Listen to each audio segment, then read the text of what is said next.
સંકલ્પ સિદ્ધ હનુમાનજીની પ્રતિષ્ઠા બ્રહ્મસ્વરૂપ પ્રમુખ સાંઈ મહારાજે ખૂબ ભવ્યતાથી કરી હતી. ત્યારથી એમની આ મૂર્તિની અંદર એવી દિવ્યતા મૂકી છે, આવનાર તમામના સંકલ્પો પૂર્ણ કરે છે. જે કોઈ ભક્તિભાવથી આંતરિક એવી કોઈ પ્રાર્થના સાથે અહીંયા આગળ જ્યારે પણ દર્શને આવે છે ત્યારે એ બધાની પ્રાર્થના પણ પરિપૂર્ણ થતાં બધા અનુભવે છે. એમાંય આજનો ચૈત્ર પૂર્ણિમાનો વિશેષ દિવસ, જે શાસ્ત્રોની અંદર અને વર્ષોથી હનુમાનજી દાદાનો આ જન્મદિવસ ઉજવાતો આવ્યો છે. અને જે બધા હનુમાનજી દાદાના એવી રીતે ભક્તો છે કે જેના હૃદયની અંદર એમને એવું સ્થાન લીધું છે, તમામ બધા જ જે બધા આપણે હિન્દુ સનાતનીઓ છે એ બધાના હૃદયની અંદર આજે હનુમાનજી દાદાએ ખૂબ એવું અગત્યનું સ્થાન લીધું છે. અને આપણે બધા એમની પ્રાર્થના જે કરીએ છીએ એ પરિપૂર્ણ કરે છે.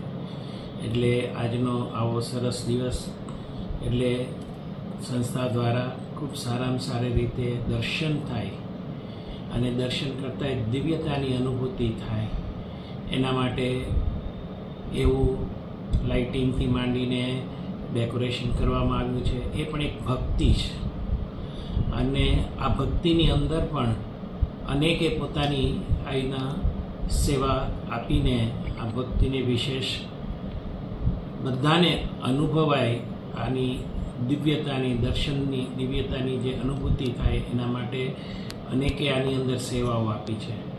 અને આ બધી સેવા જે થઈ છે એને લઈને આજે જે કોઈ આવે છે, સવારે 7 વાગે આરતી થઈ અને આરતી પછીથી ખૂબ ભવ્ય અન્નકૂટ ત્યાં ગોઠવાયો, જે બપોર 12 વાગ્યા સુધી આ અન્નકૂટના દર્શન જે બધાએ કરીને એનો ભવ્ય લાભ દિવ્ય લાભ લીધો. ભગવાને પણ આ અન્નકૂટ નિમિત્તે પણ અનેકે પોતાની એના સેવા આપી છે અને ભક્તિ અદા કરી છે. તો ભગવાને આ બધી વાનગીઓ અંગીકાર કરીને જેને આમાં પોતાની સેવા યોગદાન કર્યું છે એ બધાના હૃદયની અંદર આજે હનુમાનજી દાદા ભગવાન પ્રત્યેની આસ્થા વધે, સાથે સાથે એના બધા શુભ સંકલ્પો પૂર્ણ થાય એવી પ્રાર્થના કરી. આ સાથે પ્રાર્થના ફળીભૂત થાય એના માટે હનુમાન ચાલીસાના પાઠ થતા રહેશે.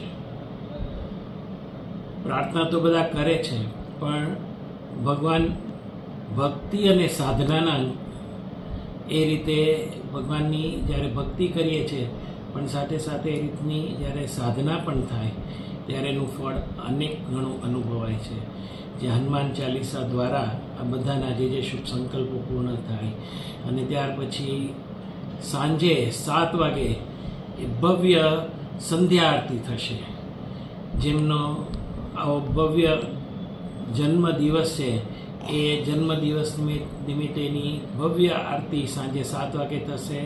અને દર કલાકે 7 વાગે, 8 વાગે, 9 વાગે, 10 વાગે અને છેલ્લી આરતી 11 વાગે. અને ત્યાર પછી ભગવાન સમક્ષ જે ભક્તિભાવથી ધરાયું છે, જે ભક્તિભાવથી કેક વગેરે એ ત્યાં આગળ જે ભગવાન સમક્ષ ધરાવવામાં આવે છે એ ભગવાનને ધરાવીને પ્રસાદી રૂપે એ બધાને આપવામાં આવે છે.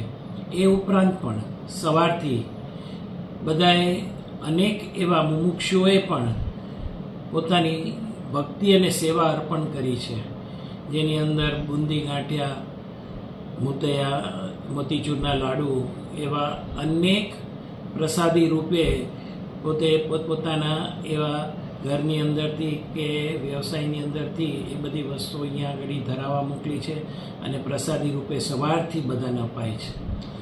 પણ આ પ્રસાદી જે આપનાર છે એ બધા માટે પણ પ્રાર્થના કરી છે કે જેથી કરીને એમના પણ જે શુભ સંકલ્પો હોય પૂર્ણ થાય. આ સુશોભન માટે અન્ય એવી બધી સુવિધાઓ વ્યવસ્થાઓ માટે જે બધી વ્યવસ્થાઓમાં જેને સેવાઓ આપી છે એ બધા યોગદાન આપનાર માટે પણ એવા શુભ સંકલ્પો એના પૂર્ણ થાય એના માટે પ્રાર્થના અમે તમામ સંતોએ તમામ હરિભક્તો એ બધા માટે કરીએ છીએ. ફક્ત ને ફક્ત આપણા બધાના હૃદયની અંદર સનાતન ધર્મની અંદર જે આપણી હિન્દુત્વની ભક્તિ છે, ભગવાન શ્રી હનુમાનજી પ્રત્યેની એ વધારે પ્રજ્વલિત થાય, વધારે દીદીપ્યમાન થાય, વધારે આપણા અંતરની અંદર એની અનુભૂતિ કરી શકીએ એવો આજનો પવિત્ર દિવસ છે. નિમિત્તે આવી અહીંયા આગળ બધી વ્યવસ્થાઓ થઈ છે જેનો સંપૂર્ણ લાભ લેવા દરેકને અમારો અનુરોધ છે.